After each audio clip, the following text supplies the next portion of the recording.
Now that we've gotten our hands on DXRT capable GPUs from Nvidia and seen exactly what this new technology does, it brings up the question as to if ray tracing, and more specifically the RTX branded GPUs, will even have a future in the market. When looking directly at performance, ray tracing completely tanks frame rate, and is also so incredibly expensive that most of us just simply aren't interested in it. So with the current climate of the tech industry, as well as the cost of this new technology, it begs the question, is there a future for RTX cards and other DXRT capable hardware?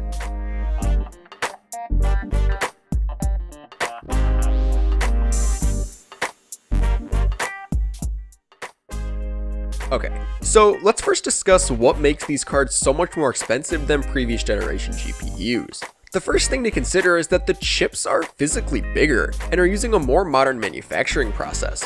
When doing a die comparison between a Pascal and Turing or Volta GPU, the newer chip has many more transistors and other processing related hardware. The biggest architectural difference is that Turing and Volta GPUs feature deep learning tensor and RT cores. Adding these extra features makes the chip physically bigger, despite the fact that Nvidia is using a smaller FinFET production process to build these new, more modern chips. RTX cards also feature the new GDDR6 video memory, which is a more dense wafer and isn't being produced in the same volume as GDDR5 or GDDR5X. As time goes on, however, more manufacturers will begin to produce GDDR6, but it takes time. As of now, there are only a few production firms that even have the equipment necessary to make the new memory chips. Think of it in terms of what happened just over a year ago with DDR4. Prices shot up as manufacturers didn't have the equipment to supply the huge increase in demand that newer CPUs and phones demanded. But as time went on, supply gradually went up and prices came down to the point that we're at today.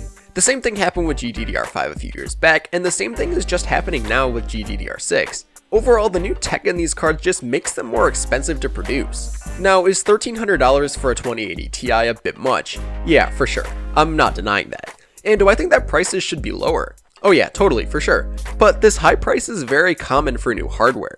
Early adopters simply pay more because it's more expensive to make. After all, a lot of engineering goes into producing these graphics cards, and there are also costs of physically creating the design and different parts of the card. As the manufacturing node matures and more options become available, prices will come down and the adoption of this new tech will become more widespread. But in the gaming space, is there even a future for RTX and DXRT? Well, when strictly looking at the graphical bump, I have to say it's impressive but isn't completely revolutionary. Don't get me wrong, it's definitely cool to simulate light, and I think it has a lot of different uses outside of gaming. For example, stuff that Pixar does in other animation studios. I think that ray tracing could revolutionize that kind of stuff, and I'm pretty sure they already use it, but they don't use it in the same way that gaming uses it. But in the consumer market, I don't necessarily think it will be the next big thing. When comparing reflections and other light properties, current screen space solutions offer a perfectly adequate look to materials and reflective surfaces. As of 2019, I don't think the market will necessarily grow, but into the 2020s, I could definitely see this hardware becoming more widespread as game engines make use of the new feature.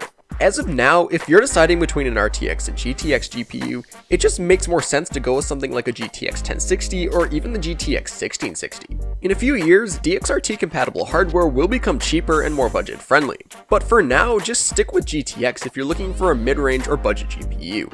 It's the smarter long-term choice and will let you enjoy your games for less upfront cost.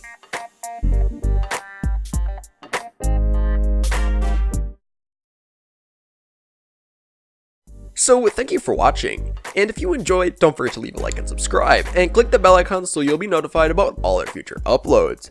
And tell us, what do you think about RTX cards? Do you think it's smarter to go with the new RTX lineup, or should you just go with the classic GTX brand? Tell us what you think. I can't wait to see what you have to say, and I hope you have a fantastic day. So thanks again for watching, and I'll catch you in the next video.